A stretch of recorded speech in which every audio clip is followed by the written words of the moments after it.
നമസ്കാരം. വെളിച്ചം ചാനലിലേക്ക് സ്വാഗതം. 2025 ജൂൺ 4, 5, 6 തീയതികളിലെ ദിനഫലങ്ങൾ, രാശിഫലങ്ങളാണ് ഇതിൽ പറയുന്നത്. 12 രാശിക്കാരെ കുറിച്ചും പറയുന്നുണ്ട്. ഒരു ദിവസം മിനിമം നമ്മൾ അറിഞ്ഞിരിക്കേണ്ട ജ്യോതിഷ വിവരങ്ങൾ ഏറ്റവും ചുരുക്കിയാണ് ഇതിൽ പറയുന്നത്. ഇതിൻ്റെ കറക്റ്റ് ടൈമിങ് പറയുകയാണെങ്കിൽ ജൂൺ 4 രാവിലെ 7:35 AM മുതൽ ജൂൺ 6 രാത്രി 8:06 PM വരെയാണ് ഈ ഫലങ്ങൾ അനുഭവവേദ്യമാകുന്നത്. പിന്നെ ഈ ജ്യോതിഷം പറയുന്നതിന് ദക്ഷിണ കൊടുക്കുന്ന ഒരു ആചാരമുണ്ട്. അത് ദക്ഷിണ കൊടുത്തില്ലെങ്കിലും വലിയ കുഴപ്പമൊന്നുമില്ല. എങ്കിലും 1-2% ഫലപ്രാപ്തി കുറയും. പണമായിട്ട് ഞങ്ങൾ ദക്ഷിണ ചോദിക്കുന്നില്ല. അതിന് പകരം ദയവായി ഞങ്ങളുടെ ചാനൽ സബ്സ്ക്രൈബ് ചെയ്യുക. നേരത്തെ സബ്സ്ക്രൈബ് ചെയ്തവരെ ഷെയർ ചെയ്യുക, ലൈക്ക് ചെയ്യുക, കമൻറ്റ് ചെയ്യുക. ഓം നമ ശിവായ, അല്ലെങ്കിൽ ഓം നമോ നാരായണായ, അല്ലെങ്കിൽ ഓം നമോ ഭഗവതേ വാസുദേവായ എന്നൊക്കെ മിനിമം കമൻറ്റ് ചെയ്യുക. അത് കൂടാതെ നിങ്ങളുടെ പേരും നക്ഷത്രവും രാശിയും സ്ഥലവും ഒക്കെ എഴുതാൻ മറക്കണ്ട. ഞങ്ങൾ പ്രാർത്ഥിക്കുമ്പോൾ തീർച്ചയായിട്ടും നിങ്ങൾക്കും വേണ്ടി പ്രാർത്ഥിക്കാം. ആദ്യം നമുക്ക് മേടം രാശി നോക്കാം. അശ്വതി, ഭരണി, കാർത്തിക ആദ്യപാദം. മേടം രാശിക്ക് ഗുണാധിക്യമാണ് കാണുന്നത്. ശനിയും ചൊവ്വയൊക്കെ പ്രതികൂലമാണെങ്കിലും ഇവിടെ 5 ഗ്രഹങ്ങൾ ഇവർക്ക് അനുകൂലമായിട്ട് നിൽക്കുന്നു. ചന്ദ്രൻ അനുകൂലമാണ്. കന്യരാശിയിൽ ചന്ദ്രൻ നിൽക്കുന്നു, അപ്പോൾ അനുകൂലമാണ് ചന്ദ്രൻ. അതുകൂടാതെ 11ാം ഭാവത്തിൽ ലാഭസ്ഥാനത്ത് സർപ്പം അഥവാ രാഹു നിൽക്കുന്നുണ്ട്. ശിഖിയും 5ാം ഭാവത്തിൽ അനുകൂലമായിട്ട് നിൽക്കുന്നു. പിന്നെ ശുക്രനും ബുധനും അനുകൂലമാണ്. അപ്പോൾ പ്രധാനമായിട്ട് ഞങ്ങൾ പറയുന്നത് കലാസാഹിത്യ രംഗത്തും ബൗദ്ധിക രംഗത്തും വിദ്യാഭ്യാസ രംഗത്തും ഒക്കെ പ്രവർത്തിക്കുന്നവർക്ക് നേട്ടം ഉണ്ടാകുന്ന ദിവസങ്ങളാണ് പ്രധാനമായിട്ടും. പിന്നെ പൂർവികരുടെ അനുഗ്രഹം ഉണ്ടാവും. ഭാഗ്യപരീക്ഷണങ്ങളിലൊക്കെ സാധ്യത കാണുന്നു. എങ്കിലും ഇവർ ശനിയാഴ്ച വ്രതമെടുത്ത്, കാരണം ശനി പ്രതികൂലമാണ്, 7 ശനി തുടങ്ങിയിരിക്കുകയാണ്. അപ്പോൾ അത് കാരണം നമ്മൾ ശനിയാഴ്ച വ്രതമെടുത്ത് ശിവൻ, അയ്യപ്പൻ, ശനി തുടങ്ങിയ ഈശ്വര ദൈവങ്ങൾക്ക് വഴിപാടുകൾ നടത്തുക. അതുപോലെ ചൊവ്വ പ്രതികൂലമാണ് ഇവിടെ. അപ്പോൾ നമ്മൾ ചൊവ്വാഴ്ച സുബ്രഹ്മണ്യ ക്ഷേത്രത്തിൽ വഴിപാടുകൾ നടത്തുക. ഇവർക്ക് ഗുണാധിക്യമാണ് ഞങ്ങൾ കാണുന്നത്. എങ്കിലും ഈശ്വരനായിട്ട് ചേർന്ന് നിന്നില്ലെങ്കിൽ നമുക്ക് ഈ ഗുണഫലങ്ങൾ അനുഭവവേദ്യമാവില്ല. അപ്പോൾ എല്ലാവരും തന്നെ പറ്റുമെങ്കിൽ എല്ലാ ദിവസവും ക്ഷേത്ര ദർശനം നടത്തുക. അതുപോലെ തന്നെ അമ്പലം തുറന്നിരിക്കുന്ന സമയത്തെല്ലാം തന്നെ നമ്മൾ ഓം നമ ശിവായ, അല്ലെങ്കിൽ ഓം നമോ നാരായണായ, അല്ലെങ്കിൽ ഓം നമോ ഭഗവതേ വാസുദേവായ എന്ന മന്ത്രങ്ങൾ ഉരുവിട്ടുകൊണ്ട് കർമ്മങ്ങൾ ചെയ്യുക. ക്ഷേത്രം അടഞ്ഞിരിക്കുന്ന സമയത്ത് ശ്യാമളാദണ്ഡകം, മാണിക്യ വീണ മുപരാളയന്തിയും എന്ന് തുടങ്ങുന്ന കാളിദാസ ദേവീ ഗീതം നമ്മൾ ചൊല്ലിക്കൊണ്ടേയിരിക്കുക. അതിനോടൊപ്പം കർമ്മങ്ങൾ അനുഷ്ഠിക്കുകയാണെങ്കിൽ തീർച്ചയായിട്ടും ആർക്കും എത്ര വലിയ ദോഷാധിക്യമുള്ള ദിവസമാണെങ്കിൽ പോലും ഗുണാധിക്യം നമുക്ക് നേടിയെടുക്കാൻ പറ്റുക തന്നെ ചെയ്യും. ഇനി ഇടവൻ രാശി. കാർത്തിക അവസാനം 3 പാദം, രോഹിണി, മകയിരം ആദ്യ 2 പാദം. ഇടവൻ രാശിക്കും ഗുണാധിക്യമാണ് ഞങ്ങൾ കാണുന്നത്. 4 ഗ്രഹങ്ങൾ അനുകൂലമാണ്. പക്ഷേ അതിന് ഒരു പ്രത്യേകതയുണ്ട്. വ്യാഴം, ശനി, ചൊവ്വ തുടങ്ങിയ ഗ്രഹങ്ങളാണ് പ്രധാനമായിട്ടും ഇവർക്ക് അനുകൂലമായിട്ട് നിൽക്കുന്നത്. അപ്പോൾ ഇവിടെ സൂര്യനും ബുധനും പ്രതികൂലമാണ്. ജന്മത്തിൽ സൂര്യനും ബുധനും നിൽക്കുന്നു. അപ്പോൾ ചെറുതായിട്ട് ശാരീരിക മാനസിക അസ്വസ്ഥതകൾ ഉണ്ടാവാം.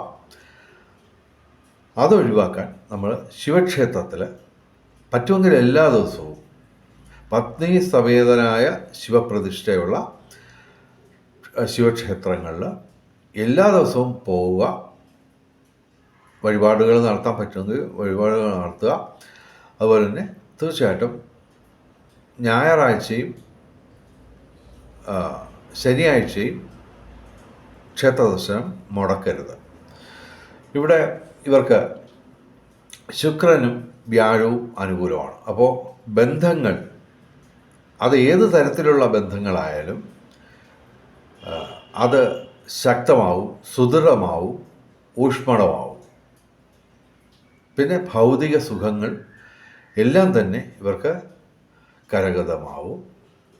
പിന്നെ ശനി ഇവിടെ 11ാം ഭാവത്തിൽ ലാഭസ്ഥാനത്ത് നിൽക്കുകയാണ് അതിശക്തമായിട്ട്. അത് ഏകദേശം 2.5 വർഷം തുടരും. അപ്പോൾ ഇവർക്ക് ഏർപ്പെടുന്ന ഏത് കാര്യത്തിലും ഇവർക്ക് ഒരു വിജയസാധ്യത നിലനിൽക്കുകയാണ്. അപ്പോൾ നമ്മൾ പറ്റുമെങ്കിൽ എല്ലാ ദിവസവും ക്ഷേത്രദർശനവും മന്ത്രജപങ്ങളും മുടക്കാതെ കർമ്മങ്ങൾ അനുഷ്ഠിക്കുകയാണെങ്കിൽ തീർച്ചയായിട്ടും ഈ ഗുണഫലങ്ങൾ അത്യധികം ഗുണാധിക്യമുള്ള അനുഭവങ്ങൾ ആയിരിക്കും നിങ്ങൾക്ക് അനുഭവവേദ്യമാകുന്നത്. സാങ്കേതിക രംഗത്ത് മികവ് പ്രകടിപ്പിച്ച് ഇവർക്ക് നേട്ടങ്ങൾ കൊയ്യാൻ പറ്റും. വിവിധ സ്രോതസ്സിൽ നിന്ന് ധനവരവുണ്ടാവും. കലാസാഹിത്യ രംഗത്ത് ഉയർച്ചയുണ്ടാവും. അതുപോലെ തന്നെ ചൊവ്വ അനുകൂലമായതിനാൽ ചൊവ്വ, ശനി, വ്യാഴം ഇത് മൂന്നും ഒരുമിച്ച് അനുകൂലമായതുകൊണ്ട് രാഷ്ട്രീയ രംഗത്തും പൊതുരംഗത്തും ഉയർച്ചയുണ്ടാവും. ഭൂമി ക്രയവിക്രയങ്ങളിലൂടെ ധനവരവ് കാണുന്നു. നിയമപ്രശ്നങ്ങൾ വല്ലതൊക്കെ ഉണ്ടാവും, എന്നാൽ തന്നെ അത് ഇവർക്ക് മറികടക്കാൻ പറ്റും. ചുരുക്കത്തിൽ ഇടവൻ രാശിക്ക് ഗുണാധിക്യമാണ് ഞങ്ങൾ പ്രവചിക്കുന്നത്. ഇനി മിഥുനം രാശി മകയിരം അവസാന 2 പാദം, തിരുവാതിര പുണർദം ആദ്യ 3 പാദം. മിഥുനം രാശിക്ക് അല്പം ദോഷാധിക്യമുള്ള ദിവസമാണ്. എങ്കിലും ഇവർക്ക് സർപ്പം ഭാഗ്യസ്ഥാനത്ത് നിൽക്കുന്നു. കേതു ഇവർക്ക് 3ാം ഭാവത്തിൽ ശക്തമായ രീതിയിൽ അനുകൂലമായിട്ട് നിൽക്കുന്നു. ശുക്രനും അനുകൂലമാണ്. എങ്കിലും ഇവർക്ക് ശനി 10ാം ഭാവത്തിൽ നിൽക്കുന്നു. അത് കണ്ടകശനിയാണ്, ദോഷമാണത്. അതുപോലെ തന്നെ വ്യാഴം ജന്മത്തിലും നിൽക്കുന്നു. സൂര്യനും ബുധനും 12ാം ഭാവത്തിൽ വ്യയസ്ഥാനത്ത്, നഷ്ടസ്ഥാനത്ത് പ്രതികൂലമായിട്ട് നിൽക്കുന്നു. അപ്പോൾ 4 ഗ്രഹങ്ങൾ ഇവർക്ക് ഡയറക്റ്റായിട്ട് പ്രതികൂലമാണ്. അതിൽ തന്നെ സൂര്യനും ശനിയും വ്യാഴവും പ്രതികൂലമാവുന്നത് നല്ലതല്ല. അപ്പോൾ അതുകൊണ്ടാണ് ഞങ്ങൾ പറഞ്ഞത് അല്പം ദോഷാധിക്യമുള്ള ദിവസങ്ങളാണ്. തീർച്ചയായിട്ടും ക്ഷേത്രദർശനം നടത്തി കഴിഞ്ഞാൽ, ക്ഷേത്രദർശനം നടത്തി മന്ത്രജപങ്ങൾ ചെയ്ത് കർമ്മങ്ങൾ അനുഷ്ഠിക്കുകയാണെങ്കിൽ, അതുപോലെ തന്നെ ദാനധർമാദികൾ, അതുപോലെ തന്നെ കർമ്മത്തിൽ പാലിക്കേണ്ട വിശുദ്ധി, ഇവയൊക്കെ ചെയ്ത് മുന്നോട്ട് പോയി കഴിഞ്ഞാൽ തീർച്ചയായിട്ടും ഈശ്വരനുമായിട്ട് ചേർന്ന് നിന്ന് കഴിഞ്ഞാൽ ഈ ദോഷാധിക്യമൊക്കെ നിസ്സാരമായിട്ട് നമുക്ക് മറികടക്കാൻ പറ്റും. ഗുണാധിക്യം നമുക്ക് നേടിയെടുക്കാൻ പറ്റും. ഇനി കർക്കിടകം രാശി പുണർദം അവസാന പാദം, പൂയായില്യം. കർക്കിടകം രാശിക്ക് ഗുണദോഷ സമ്മിശ്രമായിട്ട് ഫലം പറയാം. എങ്കിലും ഇവിടെ വ്യാഴം 12ാം ഭാവത്തിൽ വ്യയസ്ഥാനത്ത്, നഷ്ടസ്ഥാനത്ത് നിൽക്കുകയാണ്. അതുപോലെ തന്നെ അഷ്ടമത്തിലാണ് രാഹു, ചൊവ്വ ജന്മത്തിലുമാണ്.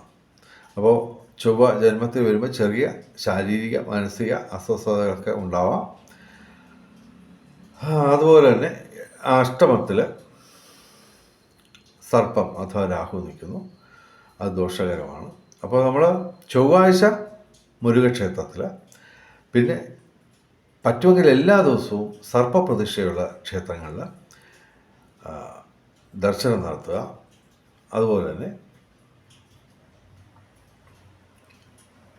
ഇവർക്ക് വ്യാഴം 12ാം ഭാവത്തിൽ വ്യയസ്ഥാനത്ത് നിൽക്കുകയാണ്. അപ്പോൾ ഇൻവെസ്റ്റ്മെൻറ്റുകൾ, അതുപോലെ തന്നെ പണമിടപാടുകളൊക്കെ വളരെ സൂക്ഷിച്ചും കണ്ടുമൊക്കെ ചെയ്യുക.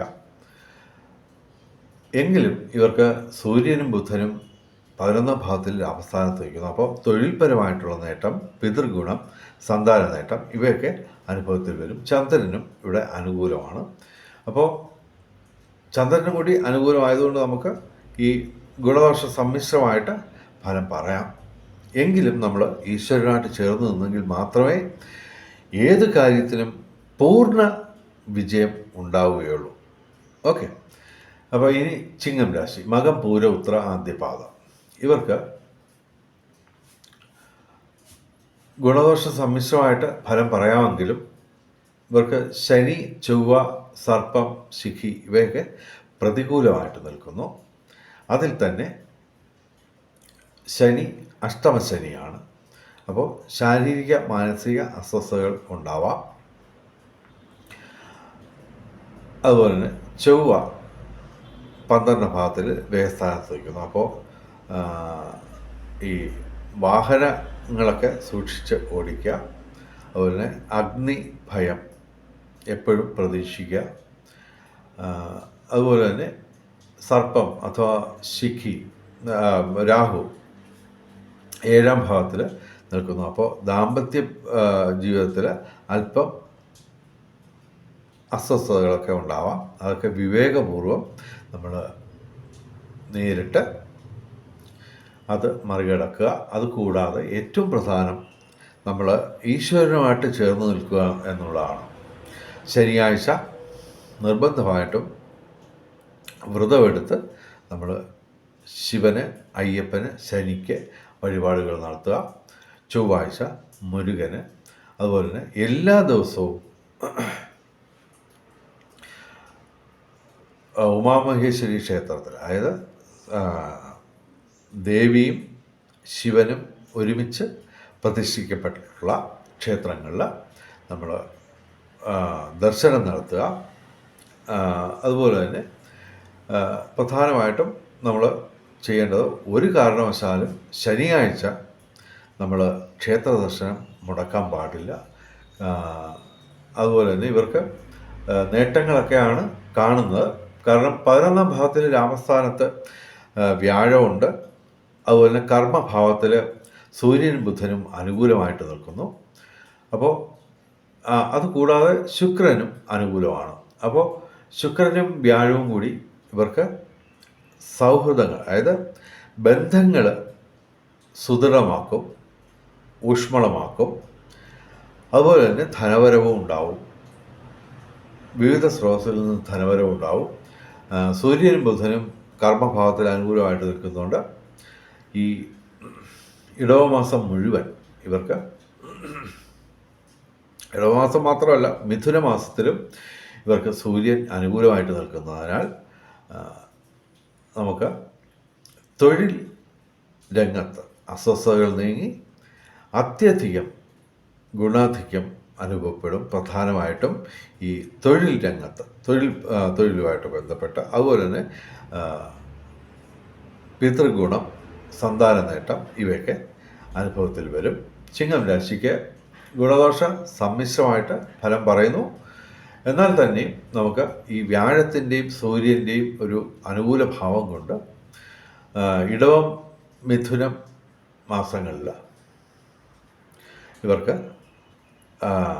നേട്ടങ്ങൾ അനവധി വരിക തന്നെ ചെയ്യും. തീർച്ചയായിട്ടും നമ്മൾ ക്ഷേത്ര ദർശനം, അതായത് ഈശ്വരനുമായിട്ട് ചേർന്ന് നിൽക്കുക. പറ്റുമെങ്കിൽ എല്ലാ ദിവസവും ക്ഷേത്ര ദർശനം നടത്തുക. അപ്പോൾ നമുക്ക് ഗുണാധിക്യം നേടിയെടുക്കാൻ പറ്റും. ഇനി കന്നി രാശി. കന്നി രാശി എന്ന് പറയുമ്പോൾ ഉത്രം അവസാന 3 പാദം, അത്തം, ചിത്തിര ആദ്യ 2 പാദം. കന്നി രാശിക്ക് ഗുണാധിക്യമാണ് കാണുന്നത്. 5 ഗ്രഹങ്ങൾ അനുകൂലമാണ്. പ്രതികൂലമായിട്ട് പറയാവുന്നത് ശനിയാണ്, 7ാം ഭാവത്തിലാണ് നിൽക്കുന്നത്. അപ്പോൾ ദാമ്പത്യ ജീവിതത്തിലും പ്രേമജീവിതത്തിലും ഒക്കെ അസ്വസ്ഥതകൾ ഉണ്ടാവാം. അത് വിവേകപൂർവ്വം നമ്മൾ മറികടക്കുക. അതുപോലെ ശനിയാഴ്ച വ്രതമെടുത്ത് ശിവന്, അയ്യപ്പന്, ശനിക്ക് വഴിപാടുകൾ നടത്തുക. മന്ത്രജപങ്ങൾ ഉരുവിട്ടുകൊണ്ട് പ്രാർത്ഥനയോടെ കർമ്മങ്ങൾ അനുഷ്ഠിക്കുക. ഇവർക്ക് ചൊവ്വ 11ാം ഭാവത്തിൽ ലാഭസ്ഥാനത്താണ്, അതാണ് ഇവരുടെ ഹൈലൈറ്റ്. അതുപോലെ തന്നെ സർപ്പം അഥവാ രാഹു 6ാം ഭാവത്തിൽ അനുകൂലമായിട്ട് നിൽക്കുന്നു.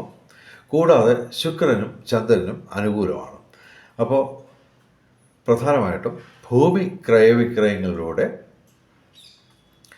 നേട്ടങ്ങളുണ്ടാവും. അതുപോലെ തന്നെ നിയമ പ്രശ്നങ്ങളൊക്കെ ഉണ്ടാവുമെങ്കിലും അതൊക്കെ നമുക്ക് മറികടക്കാൻ പറ്റും. പിന്നെ പൂർവിക സ്വത്ത് ലഭിക്കാനുള്ള സാധ്യത, അതായത് ചൊവ്വയും രാഹുവും ഒരുമിച്ച് അനുകൂലമായിട്ട് നിൽക്കുന്നു.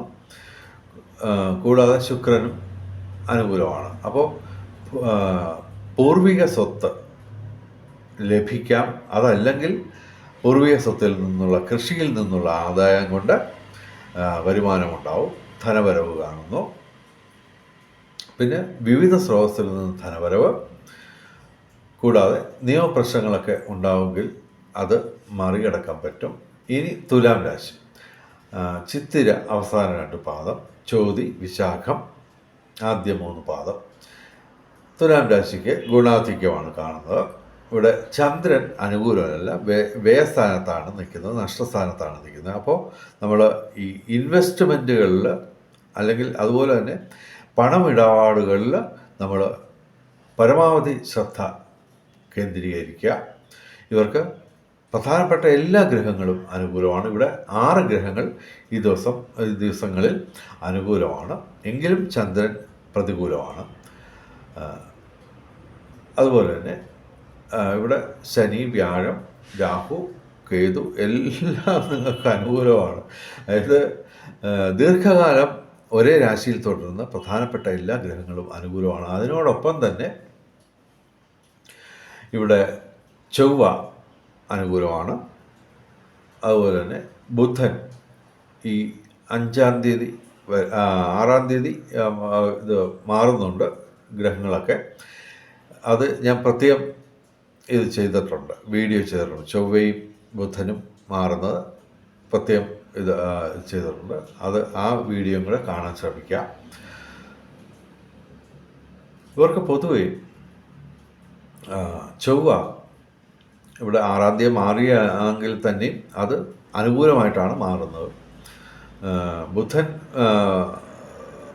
അനുകൂലമല്ലാതാവും 6-ാം തീയതി. അത് ഡീറ്റെയിൽഡായിട്ട് ആ 2 വീഡിയോ ചെയ്തിട്ടുണ്ട്. ചൊവ്വ മാറുന്നു, അതുപോലെ തന്നെ ബുധൻ മാറുന്നു ഒക്കെ. അത് ആ വീഡിയോ കൂടെ കാണാൻ ശ്രമിക്കുക. പിന്നെ ഇവിടെ വ്യാഴം ഇവർക്ക് ഭാഗ്യസ്ഥാനത്താണ്. ഓക്കെ, ധനവരവ്, അതുപോലെ തന്നെ ഭൗതിക സുഖങ്ങൾ, അതുപോലെ തന്നെ ബന്ധങ്ങൾ ഒക്കെ ഉയർച്ചയിലേക്ക് വരും, അനുകൂലമായിട്ടുള്ള മാറ്റം വരും. പിന്നെ ശനി 2.5 വർഷം ഇവർക്ക് അത്യധികം അനുകൂലമായിട്ട് നിൽക്കുകയാണ്. അതുപോലെ തന്നെ സർപ്പവും ശിഖയും, അതിൽ തന്നെ കേതു 11ാം ഭാവത്തിൽ ലാഭസ്ഥാനത്താണ്. അപ്പോൾ അത് 5ാം ഭാവത്തിൽ നിൽക്കുന്ന രാഹുവിന് ശക്തി കൂട്ടും.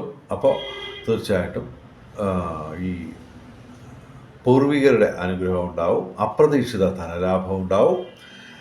അത് തന്നെ ഇവർക്ക് ഊഹക്കച്ചവടങ്ങളിലൊക്കെ നേട്ടം ഉണ്ടാവും. ശനി അനുകൂലമാകുമ്പോൾ സർവകാര്യ വിജയം, വ്യാഴം അനുകൂലമാകുമ്പോൾ സർവവിധ സൗഭാഗ്യം. അതുകൂടാതെ സാങ്കേതിക മികവുകൊണ്ട് ഇവർക്ക് വിസ്മയങ്ങൾ സൃഷ്ടിച്ച് നേട്ടങ്ങൾ കൊയ്യാൻ പറ്റും. അപ്പോൾ ചുരുക്കത്തിൽ ഇവർക്ക് തുലാം രാശിക്ക് സൂര്യൻ മാത്രമാണ് ഡയറക്റ്റായിട്ട് പ്രതികൂലമായിട്ട് നിൽക്കുന്നത്. അത് അഷ്ടമത്തിലാണ്. അപ്പോൾ അത് നമ്മൾ ഞായറാഴ്ച, തിങ്കളാഴ്ച, ശനിയാഴ്ച ശിവക്ഷേത്രങ്ങളിൽ, അതായത് പറ്റുമെങ്കിൽ എല്ലാ ദിവസവും ക്ഷേത്ര ദർശനം മുടക്കാതെ നമ്മൾ മന്ത്രജപങ്ങൾ ഉരുവിട്ടുകൊണ്ട് കർമ്മങ്ങൾ അനുഷ്ഠിച്ച് കർമ്മങ്ങളിൽ ശുദ്ധി പാലിച്ച് ദാനധർമാദികൾ ചെയ്ത് നല്ലത് മാത്രം പറയുകയും ചിന്തിക്കുകയും പ്രവർത്തിക്കുകയും ചെയ്താൽ തീർച്ചയായിട്ടും ഈ ഗ്രഹങ്ങളൊന്നും തന്നെ അനുകൂലമല്ലെങ്കിൽ പോലും നിങ്ങൾക്ക് ഗുണാധിക്യവും ദൈവാധീനവും വർദ്ധിപ്പിച്ചെടുക്കാൻ പറ്റുക തന്നെ ചെയ്യും. അപ്പോൾ തുലാം രാശിക്ക് ഗുണാധിക്യമാണ് കാണുന്നത്. ഇനി വൃശ്ചികം രാശി എന്ന് പറയുമ്പോൾ വിശാഖം അവസാന പാദം, അനിഴം, തൃക്കേട്ട. വൃശ്ചികം രാശിക്ക് ചന്ദ്രൻ അനുകൂലമാണ്. 11ാം ഭാവത്തിൽ ലാഭസ്ഥാനത്താണ്. എങ്കിലും മറ്റ് ഗ്രഹങ്ങളൊന്നും തന്നെ ഡയറക്റ്റായിട്ട് അനുകൂലമല്ല. ഏകദേശം 7 ഗ്രഹങ്ങൾ ഗുണദോഷ സമ്മിശ്രമായിട്ടുള്ള ഫലമാണ് തരുന്നത്. വ്യാഴം ഡയറക്റ്റായിട്ട് പ്രതികൂലവുമാണ് 6ാം ഭാവത്തിൽ. അഷ്ടമത്തിൽ വ്യാഴം പ്രതികൂലമാണ്. അപ്പോൾ വ്യാഴാഴ്ച നമ്മൾ തീർച്ചയായിട്ടും വിഷ്ണു ഭഗവാനെ ദർശനം നടത്തി വഴിപാടുകൾ നടത്തുക. അതുപോലെ തന്നെ പറ്റുമെങ്കിൽ വ്യാഴാഴ്ച വ്രതമെടുത്ത് വിഷ്ണു ഭഗവാന്, അലങ്കാരപ്രിയനായ വിഷ്ണു ഭഗവാന് ഏറ്റവും വലിയൊരു തുളസിമാല സമർപ്പിക്കുക എല്ലാ വ്യാഴാഴ്ചയും പറ്റുമെങ്കിൽ. ഇവിടെ മറ്റ് ഗ്രഹങ്ങളൊക്കെ ഗുണദോഷ സമ്മിശ്രമായിട്ടുള്ള ഫലമാണ് തരുന്നത്. അപ്പോൾ എടുത്തു പറയത്തക്ക ആയിട്ടുള്ള ഒരു കാര്യങ്ങളൊന്നും നമുക്ക് കാണുന്നില്ല. തീർച്ചയായിട്ടും ഈശ്വരനുമായിട്ട് ചേർന്ന് നിന്ന് കഴിഞ്ഞാൽ ഈ ദിവസങ്ങൾ ഗുണാധിക്യം നമുക്ക് നേടിയെടുക്കാൻ പറ്റും. പൊതുവെ വൃശ്ചികം രാശിക്ക് ഗുണദോഷ സമ്മിശ്രമായിട്ടുള്ള ഫലമാണ് ഞങ്ങൾ പറയുന്നത്. ഇനി ധനുരാശി എന്ന് പറയുമ്പോൾ മൂലം, പൂരാട, ഉത്രാട, ആദ്യ പാദം. ധനുരാശിക്ക് അത്യധികം ഗുണാധിക്യമുള്ള ദിവസങ്ങളാണ്. കാര്യം 7 ഗ്രഹങ്ങൾ അനുകൂലമായിട്ട് നിൽക്കുന്നു. എങ്കിലും ശനി പ്രതികൂലമാണ്, ചൊവ്വയും പ്രതികൂലമാണ്. ചൊവ്വ അഷ്ടമത്തിലാണ്, ശനി 4ാം ഭാവത്തിൽ കണ്ടക ശനിയാണ്. അപ്പോൾ പ്രധാനമായിട്ടും വാഹനങ്ങൾ ഓടിക്കുമ്പോൾ നമ്മൾ ശ്രദ്ധിക്കുക. അതുപോലെ തന്നെ ശനിയാഴ്ച ശിവന്, അയ്യപ്പന്, ശനിക്ക് വഴിപാടുകൾ നടത്തുക. സുബ്രഹ്മണ്യ ക്ഷേത്രത്തിൽ ചൊവ്വാഴ്ച വഴിപാടുകൾ നടത്തുക. ബാക്കി 7 ഗ്രഹങ്ങൾ ഡയറക്റ്റായിട്ട് അനുകൂലമാണ്. അതിൽ തന്നെ പ്രധാനമെന്ന് പറയുന്നത് വ്യാഴമാണ്. വ്യാഴം 7ാം ഭാവത്തിൽ അനുകൂലമായിട്ട് നിൽക്കുന്നു. ശുക്രനും 5ാം ഭാവത്തിൽ അനുകൂലമാണ്. അപ്പോൾ ബന്ധങ്ങൾ, അത് ഏത് തരത്തിലുള്ള ബന്ധങ്ങളായാലും ഊഷ്മളമാവും, സുദൃഢമാവും. അതുപോലെ തന്നെ ബിസിനസ്സുകാർക്ക് പുതിയ ബിസിനസ് സുഹൃത്തുക്കൾ ലഭിക്കാനിടയുണ്ട്.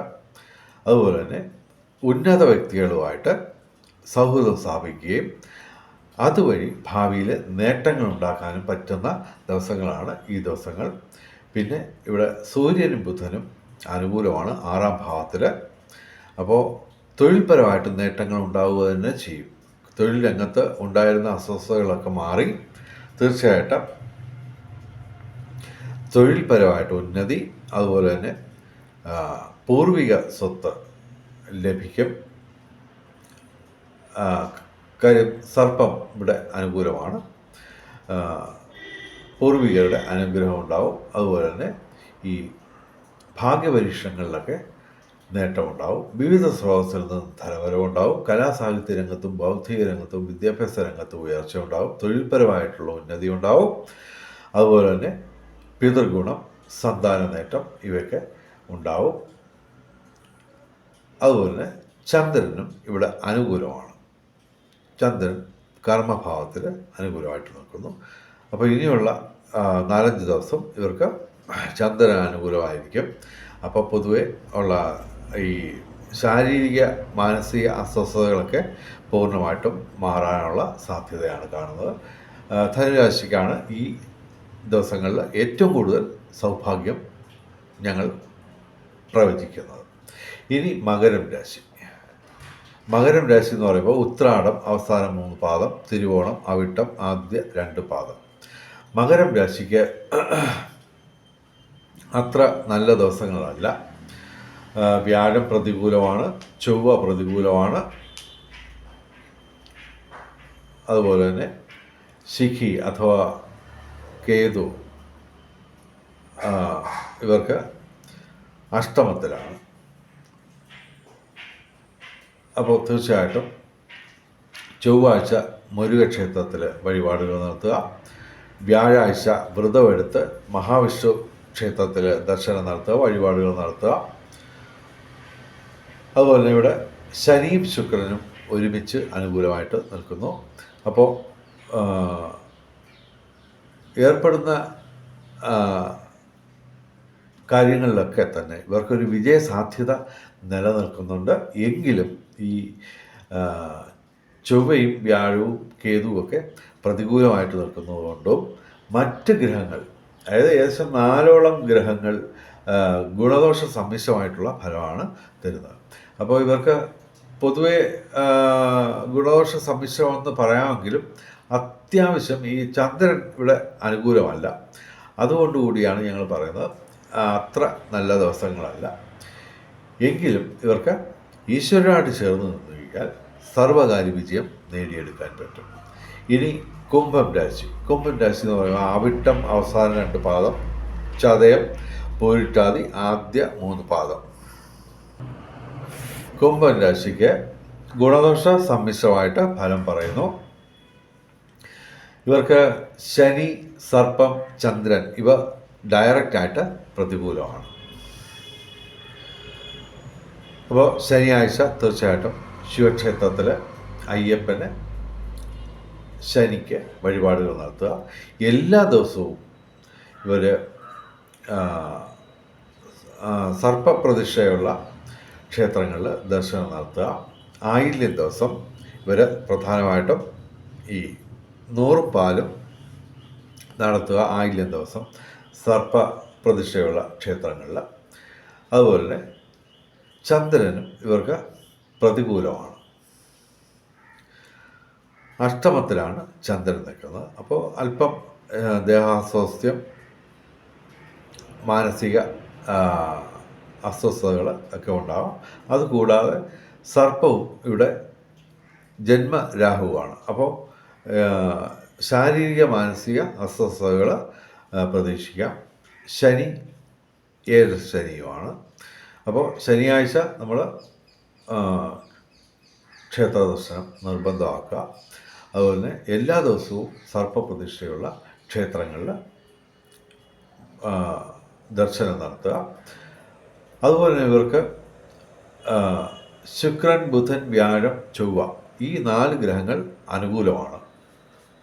അപ്പോൾ ശുക്രനും ബുധനും അനുകൂലമായതിനാൽ നമുക്ക് കലാസാഹിത്യ രംഗത്തും ബൗദ്ധിക രംഗത്തും വിദ്യാഭ്യാസ രംഗത്തുമൊക്കെ ഉയർച്ച ഉണ്ടാവും. വിവിധ സ്രോതസ്സിൽ നിന്ന് ധനവരവുണ്ടാവും. പിന്നെ വ്യാഴം ഇവിടെ 5ാം ഭാവത്തിൽ അനുകൂലമായിട്ട് നിൽക്കുകയാണ്. അപ്പോൾ പ്രണയ ജീവിതത്തിൽ അനുകൂലമായിട്ടുള്ള സംഭവങ്ങൾ നടക്കും. വിവാഹം കാത്തു നിൽക്കുന്ന യുവതി യുവാക്കൾക്ക് നേട്ടങ്ങളുണ്ടാവും. ദാമ്പത്യ ജീവിതം ഊഷ്മളമാവും. പിന്നെ ഇവിടെ ചൊവ്വ ഇവർക്ക് അനുകൂലമാണ്. അപ്പോൾ ഭൂമി ക്രയവിക്രയങ്ങളിലൂടെ നേട്ടങ്ങൾ കൊയ്യാൻ പറ്റും. അതുപോലെ തന്നെ നിയമപ്രശ്നങ്ങളിൽ ഇവർക്ക് അനുകൂലമായ മാറ്റം ഉണ്ടാവും. അതുപോലെ തന്നെ രാഷ്ട്രീയ രംഗത്തും പൊതുരംഗത്തും ഉയർച്ചയുണ്ടാവും. പൊതുവെ ഇവർക്ക് ഗുണദോഷ സമ്മിശ്രമെങ്കിലും ഈശ്വരനുമായിട്ട് ചേർന്ന് നിന്ന് കഴിഞ്ഞാൽ ഗുണാധിക്യം നേടിയെടുക്കാൻ പറ്റും. ഇനി മീനം രാശി എന്ന് പറയുമ്പോൾ പൂരിട്ടാതി അവസാന പാദം, ഉത്രട്ടാതി രേവതി. മീനം രാശിക്ക് ഗുണദോഷ സമ്മിശ്രമാണ്. ശുക്രൻ, സൂര്യൻ, ശിഖി, ചന്ദ്രൻ ഈ 4 ഗ്രഹങ്ങൾ ഡയറക്റ്റായിട്ട് അനുകൂലമാണ്. അതേസമയം ജന്മശനിയാണ്. അതുപോലെ 12ാം ഭാവത്തിലാണ് സർപ്പവും നിൽക്കുന്നത്. അപ്പോൾ എല്ലാ ദിവസവും സർപ്പപ്രതിഷ്ഠയുള്ള ക്ഷേത്രങ്ങളിൽ ദർശനം നടത്തുക. ശനിയാഴ്ച ശിവന്, അയ്യപ്പന്, അതുപോലെ ശനിക്ക് വഴിപാടുകൾ നേരുക. ഇവർക്ക് സൂര്യൻ ഇവിടെ അനുകൂലമാണ് 3ാം ഭാവത്തിൽ. അപ്പോൾ തീർച്ചയായിട്ടും ഇവർക്ക് തൊഴിൽപരമായിട്ടുള്ള നേട്ടം ഉണ്ടാവും.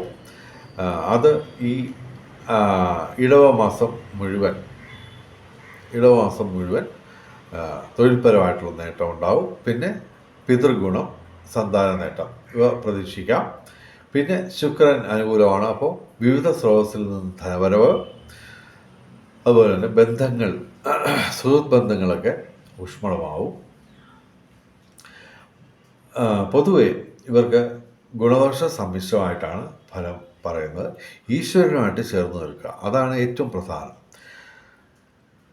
കർമ്മത്തിൽ പാലിക്കേണ്ട വിശുദ്ധി, ദാനധർമാദികൾ ഇവ അനുഷ്ഠിച്ച് പ്രാർത്ഥനയോടെ കർമ്മങ്ങൾ അനുഷ്ഠിച്ചു കഴിഞ്ഞാൽ തീർച്ചയായിട്ടും ഇവർക്ക് നേട്ടങ്ങളുണ്ടാവും. ഈ പറഞ്ഞ പ്രത്യേകിച്ച് തൊഴിൽപരമായിട്ടുള്ള നേട്ടം ആണ് ഞങ്ങൾ പ്രധാനമായിട്ടും മീനം രാശിക്ക് ഈ ദിവസങ്ങളിൽ പറയുന്നത്. ഇനി നമുക്ക് ഭാഗ്യ നമ്പറുകൾ നോക്കാം. 4-6-2025 1 ഏറ്റവും വലിയ ഭാഗ്യസംഖ്യ. 4, 6, 9, 2, 5 ഇവയും ഭാഗ്യസംഖ്യകളാണ്. 5-6-2025 2 ഏറ്റവും വലിയ ഭാഗ്യസംഖ്യ. 5, 6, 9, 8, 1 ഇവയും ഭാഗ്യസംഖ്യകളാണ്. 6-6-2025 3 ഏറ്റവും വലിയ ഭാഗ്യസംഖ്യ. 6, 9, 8, 2, 5 ഇവയും ഭാഗ്യസംഖ്യകളാണ്. ബ്രഹ്മമുഹൂർത്തം നോക്കാം. 4, 5, 6 തീയതികളിൽ രാവിലെ 4:30 AM മുതൽ 5:18 AM വരെയാണ് ബ്രഹ്മമുഹൂർത്തം. 4, 5, 6 തീയതികളിൽ അഭിജിത്ത് മുഹൂർത്തം 4-ാം തീയതി ഇല്ല.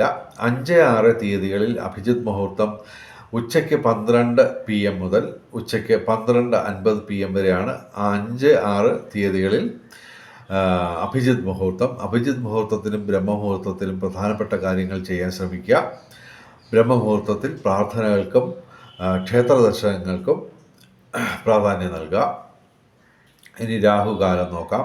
4-ാം തീയതി ഉച്ചയ്ക്ക് 12:25 PM മുതൽ ഉച്ചയ്ക്ക് 1:59 PM വരെയാണ് 4-ാം തീയതി രാഹുകാലം. 5-ാം തീയതി ഉച്ചയ്ക്ക് 2 മണി തൊട്ട് ഉച്ചയ്ക്ക് ശേഷം 3:34 PM വരെ ആണ് 5-ാം തീയതി രാഹുകാലം.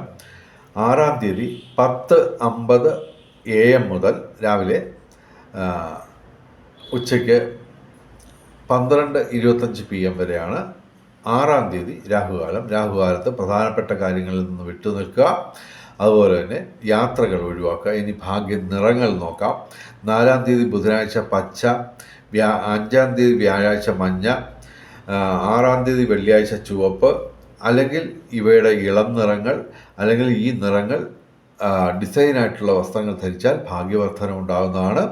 വെളിച്ചം ചാനലിലെ മുഴുവൻ പ്രേക്ഷകർക്കും സർവകാര്യ വിജയം, സർവവിധ സൗഭാഗ്യം, രാജകീയ സുഖഭോഗങ്ങൾ, അപ്രതീക്ഷിത ധനലാഭങ്ങൾ, അപ്രതീക്ഷിത സൗഭാഗ്യങ്ങൾ ഇവ ഗുരുവായൂരപ്പൻ അനുഗ്രഹിച്ചു തന്ന് എല്ലാവരുടെയും ജീവിതത്തിൽ വെളിച്ചവും ഐശ്വര്യവും സമ്പൽ സമൃദ്ധിയും വന്നു ചേരട്ടെ എന്ന് പ്രാർത്ഥിച്ചുകൊണ്ട് വീഡിയോ അവസാനിപ്പിക്കുന്നു. നമസ്കാരം, ശുഭദിനം.